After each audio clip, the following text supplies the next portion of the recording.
All right, I want to knock a couple of things, right off the top. Just knock them out so we don't have to worry about them anymore. There are 26 Republicans saying, including Mitch McConnell, oh, he's tough.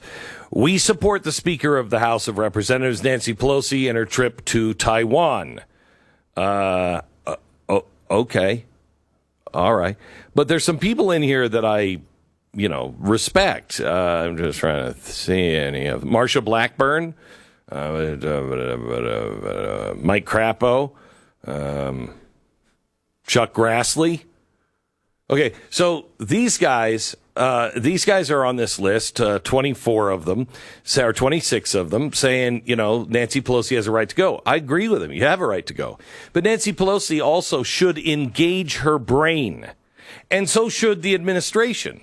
First of all, let's just talk about engaging your brain. Stu, I say, hey, I want to make a point about China, and I want to point a finger and poke him in the chest in China. Do you think now, where we've just had a humiliating exit in Afghanistan, no fault of our enemies, just the fault of our own president and Pentagon, that still go, that was great. That was the most beautiful exit ever done. A Pentagon that is teaching everybody, I don't know, you can wear a dress if you want on the battlefield. I love it. I love it. You go, girl. And then you have the administration that just doesn't know its ass from its elbow. Mm-hmm. Do you think now would be the time that you would be like, I want to poke China in the eye? Well, there are probably parts of that analysis that Nancy Pelosi would not agree with, but I think the Republicans you're talking about would probably agree with all of that. She's an idiot. But I do have, I would say, a tremendous amount of sympathy for the position that China does not get to dictate the travel plans of our officials. Like, that's not how this works. I agree. And so I do understand that point of view. I tend to go with you on this in that there's just this administration so incompetent. I don't want to take any risks in these situations to inflame anything because they obviously can't seem to handle the most basic and simple situations, let alone ones like this. But once China says you can't go, Nancy Pelosi, it almost makes it much more likely she has to go because we can't sit here and bend to every one of their demands. As I said yesterday, she has to go now. But the problem is she didn't coordinate it. Yeah. She's not the leader of foreign policy. The president is. So at least coordinate with the White House so the White House doesn't come out and go, I don't know, man, are we going to have noodles today? Oh, she's going where? It doesn't seem like a very good idea. Call the Pentagon. And the Pentagon, hey, we all of the generals got together. We think this is the worst idea we've ever heard. And she goes. She should have called them in advance, or they should have shut their mouth. Yeah. But right now, we look like the Speaker of the House and the President don't agree on Taiwan. Really bad. Yeah, really bad. Really bad. And I think the speculation is that people who wanted this to go one way or the other leaked this information to blow up whatever was going on behind the scenes. Where maybe Nancy Pelosi wanted to go, Joe Biden didn't, so Pelosi leaks it to the press, so then China responds to it, and then she's like, well, now I have to go. There's a lot of games going on here, dangerous games, and that's, I think, my problem. My problem is not that she goes to Taiwan. I support Taiwan, and I don't care about what China says to us. I don't think we should be reacting to what China says to us. However, this is a low probability, high impact event here, where it doesn't, I mean, my guess is China's not going to start a world war over something that happens in Taiwan right now, but they might. And, you have a president, a leader of China who is looking to extend his reign, in scope and time here in the next couple of years, needs to show strength, needs to show that he can stand up to the West in his own domestic policy sort of situation. And he's doing that at our expense. And who knows where this goes? Who knows how it spins out of control? They see the weakness of this country and this president just like we do. And it puts us in a situation where something could easily spin out of control and put us into a situation that we obviously can't handle. We can't even handle what's going on with Russia, let alone Russia and China at the same time. So the risk here is just not worth the reward of a symbolic gesture. It's it's the same thing I feel about COVID and the monkeypox. That's a 1-2 punch that could just put us out. You know what I mean? No. Oh my gosh, people are dying left and right from COVID. We've got to wear our masks, and now monkeypox. And monkeypox is so deadly that you almost never die from it. No one. And no one in the United States has died from it. Well, it could. Right. Have they turned into monkeys? Okay. You don't know. You don't know. No. Okay, so California has just declared this a state of an emergency, and they're all concerned about monkeypox. And yet, I haven't seen the ban on bathhouses.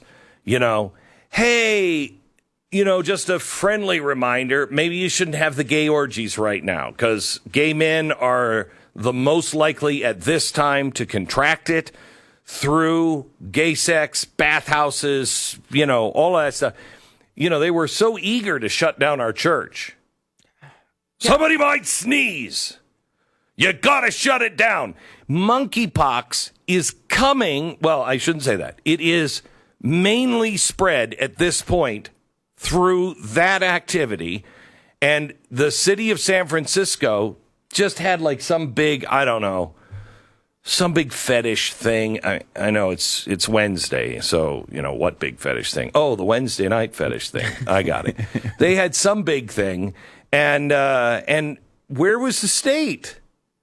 He thought we've got to protect people. Well, except for that. What are you trying? Are you intentionally, Gavin Newsom, trying to kill gay people? Is that what's going on here?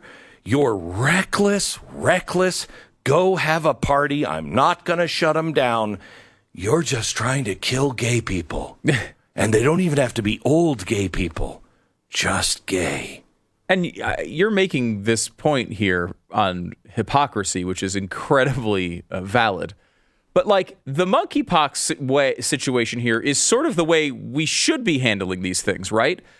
Give people information and let them assess their own risk. If they want to go to Kink Fest in San Francisco after learning this information, okay, that's kind of on you, though. It's kind of you're taking the risk there, and that's the way that this would go. That's not the way, of course, we handled COVID, where we asked people who basically, now again, this is an overstatement, but basically had no risk of having of dying from COVID. Younger people, people who with strong immunity, the healthy people that were younger, basically had no risk. It wasn't exactly none, but it was close to none. And we told those people they needed to do literally nothing for 2 years. You need to sit inside your house and do absolutely nothing. Don't go talk to anyone. Don't go to work. Don't go to the gym. Don't do anything for a year or 2 years, depending on where you lived. And yet we can't even say to people who are in a community where it seems to be the highest risk at this point, not exclusively, but the highest risk, and say to them, hey, we're not saying you can't be gay. We're not saying you can't go outside and go to work. We're just saying, let's avoid the most risky behavior for a month. And they won't even say that. Right. They won't even say, I'm not even saying you should close these places down. No. I'm just saying, say you shouldn't do it right now. You might want to consider death. Right. Well, no, it's monkeypox. Well, COVID and monkeypox, definitely death. Yeah. You should consider that you don't go. And Glenn, but you're not hearing this. You're saying this is a statewide emergency. Well, at this point, it may turn into that, but at this point, it's pretty much, not entirely, but pretty much exclusive to sexual contact and contact, and it's generally in the gay community. Yeah, generally, it's not it's not an STD for example, HIV or chlamydia would be, right? That's not the exclusive way it passes. It passes with close contact, though, and so sex certainly qualifies as that. And the closer the contact, the more likely this is, and it's spread most widely in this community. So it would be the riskiest behavior. It's just not the only way you can catch it. And I've noticed. Glenn, have you noticed this too when it comes to the coverage of this? I don't know that I've ever realized this before. Maybe you have, where like it would say normally you'd be talking about this as. I mean, how often do we say LGBTQIA2+?